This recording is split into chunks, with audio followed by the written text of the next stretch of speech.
News 7 Tamil செய்திகளுக்காக Priya Prince. தொடர்ந்து express செய்திகளை காணலாம்.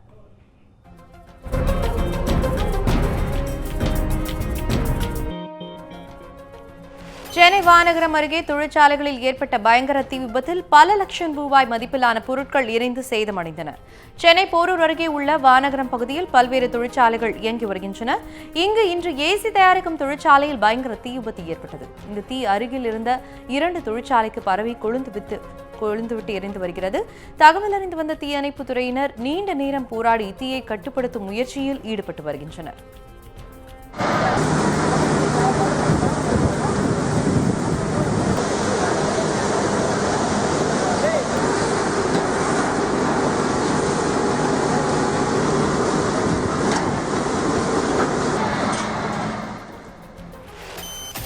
மேலும் அந்த பகுதியில் கடும் புகைமூட்டம் நிலவி வருவதால் சாலையில் செல்லும் வாகன ஓட்டிகளுக்கு பாதிப்பு ஏற்பட்டுள்ளது. அங்கு போக்குவரத்து நெரிசலும் காணப்படுகிறது. 11:45 பார்த்தீங்கன்னா இந்த சுற்றுவட்டாரம் எல்லாத்துக்கும் பார்த்தீங்கன்னா கரண்ட் கட் ஆச்சு. கரண்ட் கட் ஆனதுக்கு அப்புறம் தான் எல்லாரும் வெளியில் பார்க்கும்போது பார்த்தீங்கன்னா சுற்றியும் புகை, எல்லாரும் சுற்றி பார்க்கும்போது புகை நிறையா இருந்தது. அதுக்கப்புறம் எல்லாரும் இமீடியட்டாக இங்கே வந்தோம். மேபி அதுக்கு ஒரு 15 நிமிஷத்துக்கு முன்னாடி தான் ஃபயர் ஸ்டார்ட் ஆகிருக்கணும். 11:45 பார்த்தீங்கன்னா ஃபஸ்ட்டு 2 வண்டி பார்த்தீங்கன்னா ஃபயர் சர்வீஸ் வந்ததுக்கப்புறம் இந்த கம்பெனியோட ஒரு பகுதி மட்டும் தான் எரிஞ்சிக்கிட்டு இருந்தது. உள்ளே இருக்க எம்ப்ளாயிஸ்லாம் என்ன பண்ணாங்க, எல்லாரும் ஒரு 160 பேர் இருக்காங்கன்னு நினைக்கிறேன். ஒரு அப்ராக்சிமேட்டாக இன்னும் எக்ஸாக்டாக தெரியல எவ்வளோ பேர் இருக்காங்கன்னு. 160 பேர் வெளியில் வந்துட்டாங்க. அந்த எம்ப்ளாயிங் உதவியை கொண்டு உள்ளே இருக்க பொருள் எனக்கு தெரிஞ்சு ஒரு பாதி பொருள் ஆல்மோஸ்ட் சேவ் பண்ணிட்டாங்கன்னு நினைக்கிறேன். இன்னும் ஆத்தென்டிகேஷனே தெரியல எவ்வளோ பொருள் உள்ளே இருந்தது, எவ்வளோ எம்ப்ளாயிஸுக்கு இருந்தாங்க. ஆனால் இது இப்போ இருக்க ஸ்டேட்டஸ் பிரகாரம் யாருக்கும் எந்த உயிர் சேதமும் ஏற்படலை. பொருட்கள் எவ்வளோ சேதமாக இருக்குங்கிற மதிப்பு இது வரைக்கும் யாருக்கும் தெரியல. ஒரு சில பொருட்கள் கொஞ்சம் வெளியில் எடுத்திருக்காங்க. அந்த கம்பெனியோட எம்டிக்கு ஒரு பேட்டி கொடுத்தா தான் எவ்வளோ என்ன சேதம் ஏற்பட்டிருக்குங்கிறது கிளியராக மக்களுக்கு தெரிய வரும். சம்பவம் நடக்கும்போது கிட்டத்தட்ட 10:45 இருக்கும். ஒரு சிலிண்டர் வெடி சத்தம் கேட்கும்போது என்ன ஆச்சு ஏதாச்சுன்னு தெரியாமல் நாங்கள் எல்லாம் பதட்டமாக ஓடியாந்து பார்க்கும்போது புகையாக கிளம்பிச்சு. அப்போ தான் அந்த தீ மூட்டம் அதிகமாக ஃபயர் இன்ஜினுக்கு ஃபோன் பண்ணாங்க. மக்கள்லாம் பப்ளிக்கெலாம் கூட்டிட்டாங்க, நிறைய ஜனங்கள்லாம் வந்துட்டாங்க. பட் அப்புறம் என்ன பண்ணுறது ஏது பண்ணுறது தெரியல. ஸோ 7 தீயணைப்பு துறை எங்களால் கண்ட்ரோல் பண்ண முடியல, அவங்களாலே கண்ட்ரோல் பண்ண முடியல. கிட்டத்தட்ட மெட்ரோ லாரிகள்லாம் பப்ளிக் லாரிலெல்லாம் காசு கொடுத்து தண்ணி வாங்கி இன்னும் வரலும் போராடிட்டு இருக்கோம் இந்த தீயை அணைக்கிறதுக்கு. இன்னும் முடியல. பப்ளிக் தான் எல்லாத்துலேயும் ஹெல்ப் பண்ணுது. ஸோ போலீஸ்காரங்களோ கவர்மெண்ட்டோ யாருமே எதுவும் ஹெல்ப் பண்ணுறது எல்லாமே வேடிக்கை தான் பார்க்குறாங்க. நம்மளால் என்ன பண்ண முடியும்? இப்போ ஜல்லிக்கட்டு அந்த மாதிரி எல்லாத்துலேயுமே சரி பப்ளிக்லாம் ஹெல்ப் பண்ணுறதுனால ஸோ ஃபயர்ன்றதுனால நம்மளும் பண்ணலாம். நம்மளால் என்ன முடியும்? பரவாயில்லவா, நம்மளால் முடிஞ்சது 4 பேர் காப்பாற்றலாம். ஃபயர் அணைக்கிறதுக்கு என்னவோ தண்ணி வண்டி வந்தது. அவங்கள மூலயமா பசங்க எல்லாரும் ஒன்று சேர்ந்து இளைஞர்கள் தான் எல்லாமே முன்னுக்கு நிற்கிறாங்க. இங்கே இருக்க பசங்க தான் லோக்கலில் இருக்க பசங்க, நூம்பல் பசங்க, சரி இந்த மதுரை சுற்றி இருக்க எல்லா பசங்களும் லோக்கல் பசங்க ஹெல்ப் பண்ணாங்க. அதுக்கு என்ன வழியோ அதை பண்ணுங்க. ஆர்கே நகர் இடைத்தேர்தலில் அதிமுக சார்பில் அந்த கட்சியின் துணை பொதுச் செயலாளர் டிடிவி தினகரன் போட்டியிடுவார் என அறிவிக்கப்பட்டுள்ளது. சென்னை ராயப்பேட்டையில் உள்ள அதிமுக தலைமை அலுவலகத்தில் நடைபெற்ற அந்த கட்சியின் ஆட்சிமன்ற குழு கூட்டத்தில் இந்த முடிவு எடுக்கப்பட்டுள்ளது. கூட்டத்திற்கு பின்னர் செய்தியாளர்களிடம் பேசிய அந்த கட்சியின் அவைத்தலைவர் செங்கோட்டையன் இந்த அறிவிப்பை வெளியிட்டார். ஆட்சிமன்ற குழு எடுத்த முடிவுப்படி 12/4/2017 நடைபெற்றுள்ள 11வது டாக்டர் ராமகிருஷ்ணன் சட்டமன்ற தேர்தலுக்கான இடைத்தேர்தலில் அனைத்து இந்திய அண்ணா திராவிட முன்னேற்றக் கழகத்தின் அதிகாரப்பூர்வமான வேட்பாளராக கழகத்தின் துணை பொதுச் செயலாளர்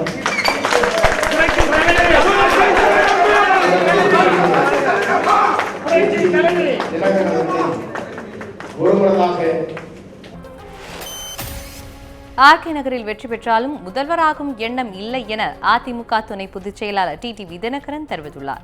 ஆர்கே நகர் தொகுதி இடைத்தேர்தலில் வேட்பாளராக அறிவிக்கப்பட்ட பிறகு செய்தியாளர்களிடம் பேசிய தினகரன் மறைந்த முதலமைச்சர் ஜெயலலிதா நினைத்த திட்டங்களை செயல்படுத்தவே என உறுதியளித்தார். ஆர்கே நகரில் வெற்றி பெற்றாலும் முதல்வராகும் எண்ணம் இல்லை என கூறிய தினகரன் முதலமைச்சராக எடப்பாடி பழனிசாமியை நீடிப்பார் எனவும் தெரிவித்தார். மேலும் ஆர்கே நகர் இடைத்தேர்தலில் அதிமுகவுக்கு ஆதரவளிக்குமாறு தேமுதிக, மதிமுக, மக்கள் நல கூட்டணி, காங்கிரஸ், பாஜக உள்ளிட்ட கட்சிகளுக்கு தினகரன் அழைப்பு விடுத்தார். மேலும் ஆர்கே நகர் தொகுதியில் 50,000 வாக்குகள் வித்தியாசத்தில் தான் வெற்றி பெறுவேன் என்றும் வரும் 23ஆம் தேதி வேட்பு மனு தாக்கல் செய்ய உள்ளதாகவும் தினகரன் கூறினார். மக்கள் நல கூட்டணி மாத்திரமல்ல, அருமை பெரியவர் வைகோ அவர்களையும் தேமுதிக தலைவர் கேப்டன் விஜயகாந்த் அவர்களையும் சென்னை ஆர்கே நகர் தொகுதியில் அதிமுக சார்பில் போட்டியிடும் அந்த கட்சியின் துணை பொதுச் செயலாளர் டிடிவி தினகரனின் அரசியல் பயணத்தை தற்போது பார்க்கலாம். டிடிவி என்று அழைக்கப்படும் தினகரன் சசிகலாவின் அக்கா வனிதாமணி விவேகானந்தன் தம்பதியின் மூத்த மகன். தேர்தல் சுற்றுப்பயண காலத்தில் ஜெயலலிதாவின் பாதுகாவல் பணிகளை மேற்கொண்டவர். 1999ஆம் ஆண்டு நடைபெற்ற நாடாளுமன்ற தேர்தலில் பெரியகுளம் தொகுதியில் ஜெயலலிதாவால் வேட்பாளராக நிறுத்தப்பட்டு வெற்றி பெற்றவர். ஜெயலலிதாவால் அதிமுகவின் பொருளாளராக நியமிக்கப்பட்டவர். 2004ஆம் ஆண்டு நடைபெற்ற நாடாளுமன்ற தேர்தலில் திமுக வேட்பாளரிடம் தோல்வியை தழுவினார்.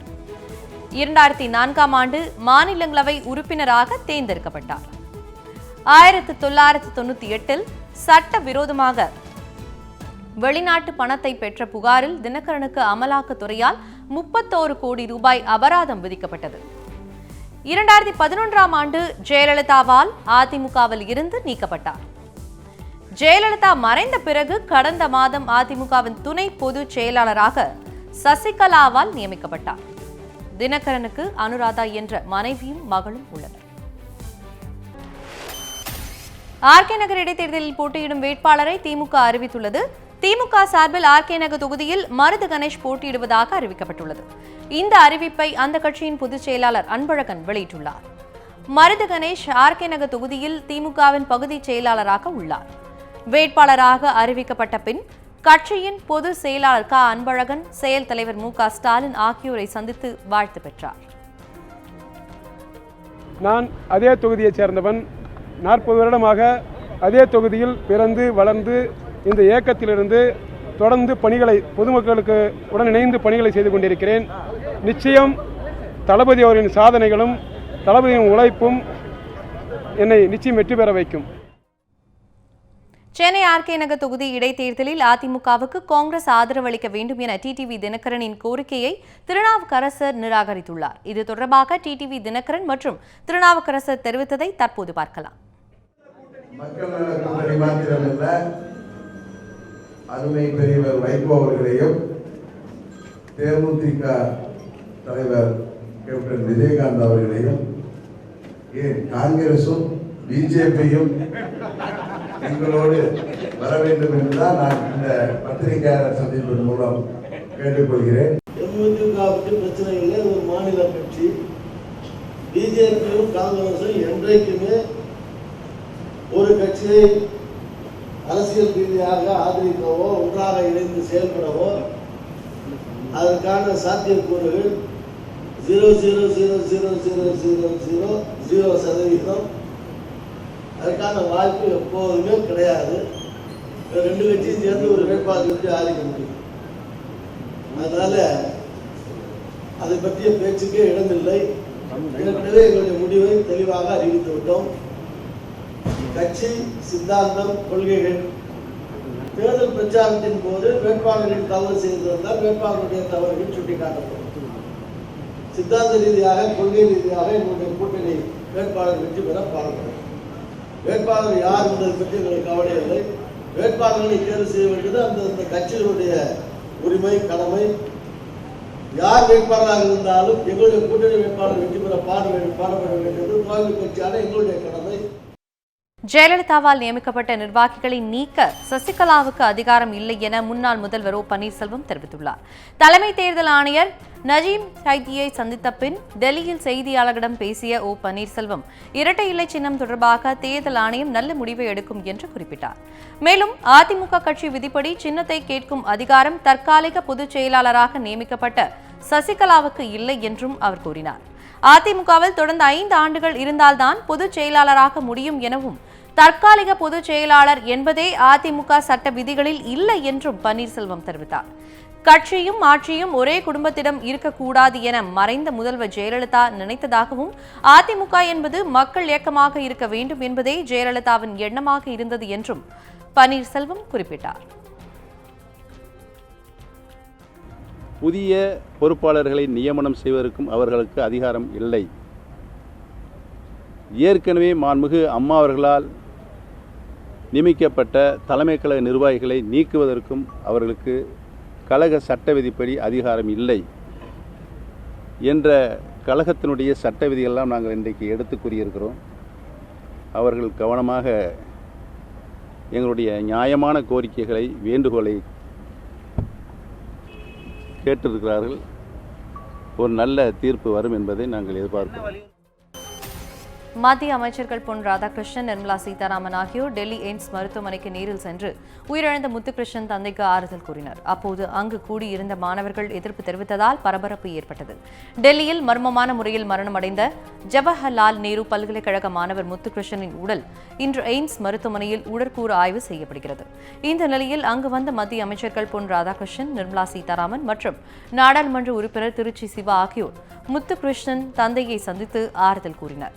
அப்போது முதல் தகவல் அறிக்கை அளிக்காத காரணத்தினால் உடற்கூறு ஆய்வு செய்வதில் தாமதம் ஏற்படுவதாக மருத்துவர்கள் கூறியதை அடுத்து உடனடியாக காவல்துறை அதிகாரிகளை அழைத்து எஃப்ஐஆர் பதிவு செய்து நகல் அளிக்க உத்தரவிட்டனர்.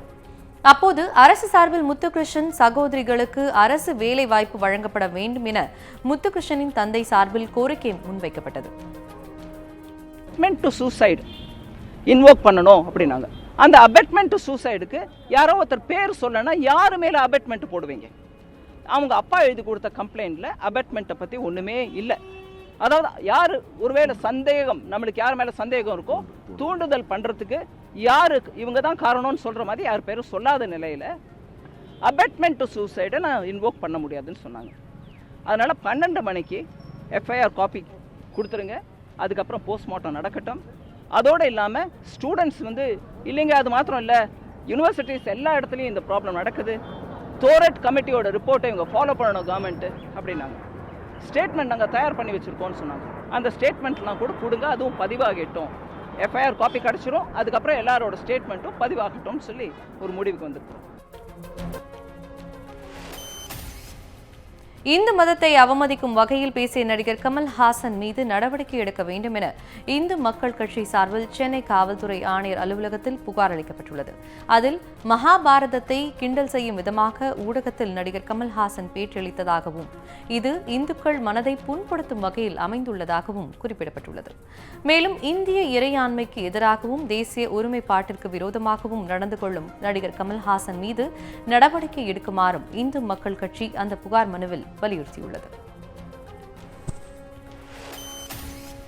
ஆந்திர மாநிலம் சித்தூரில் செம்மரம் வெட்டியதாக 7 தமிழர்கள் கைது செய்யப்பட்டுள்ளனர். செம்மரம் வெட்டி கடத்துவதாக வந்த தகவலின் பேரில் சோதனை மேற்கொண்ட போலீசார் பழமநேரி அருகே உள்ள கங்கவரம் பகுதியில் சோதனை நடத்தினர். அப்போது நாமக்கல் மாவட்டத்தை சேர்ந்த செம்மர கடத்தல் குற்றவாளி பாலசுப்ரமணியன் உட்பட 2 வரை போலீசார் கைது செய்தனர். அவர்கள் அளித்த தகவலின் பேரில் மேலும் 5 தமிழர்களை போலீசார் கைது செய்தனர். கைது செய்யப்பட்ட அனைவரும் நாமக்கல் மாவட்டத்தை சேர்ந்தவர்கள் என ஆந்திர போலீசார் தெரிவித்துள்ளனர். கைதான கடத்தல்காரர்களிடமிருந்து சுமார் 3 டன் எடை கொண்ட 89 செம்மர கட்டைகள் பறிமுதல் செய்யப்பட்டுள்ளதாக கூறியுள்ளனர். மேலும் கடத்தலுக்கு பயன்படுத்தப்பட்ட இருந்த லாரி, கடத்தல்காரர்கள் சென்ற இனோவா கார் போன்றவற்றையும் ஆந்திர போலீசார் பறிமுதல் செய்துள்ளதாக தெரிவித்துள்ளனர். செம்மரம் கடத்தியதாக கடந்த வாரம் 177 தமிழர்கள் கைது செய்யப்பட்ட நிலையில் மேலும் 7 பேர் கைதாகி இருப்பது பரபரப்பை ஏற்படுத்தியுள்ளது. செங்கம் அருகே நிலத்தகராறில் தம்பியை அண்ணன் வெட்டி கொலை செய்த சம்பவம் பெரும் பரபரப்பை ஏற்படுத்தியுள்ளது. திருவண்ணாமலை மாவட்டம் மேல்செங்கம் புதுப்பேட்டை கிராமத்தை சேர்ந்த ஏழுமலை தனக்கு சொந்தமான 6 ஏக்கர் நிலத்தை 2 மகன்களுக்கும் சரி பாதியாக பிரித்து கொடுத்திருந்தார். ஆனாலும் அவரின் 2 மகன்களான முருகன், நாகப்பன் இருவருக்கும் அடிக்கடி நிலத்தகராறு ஏற்பட்டு வந்துள்ளது. இந்த நிலையில் மீண்டும் அவர்களுக்குள் கைகலப்பு ஏற்பட்ட நிலையில் முருகன் தனது தம்பியான நாகப்பனை சரமாரியாக அரிவாளால் வெட்டியுள்ளார். சம்பவ இடத்திலேயே நாகப்பன் உயிரிழந்த நிலையில் முருகனை போலீசார் கைது செய்தனர்.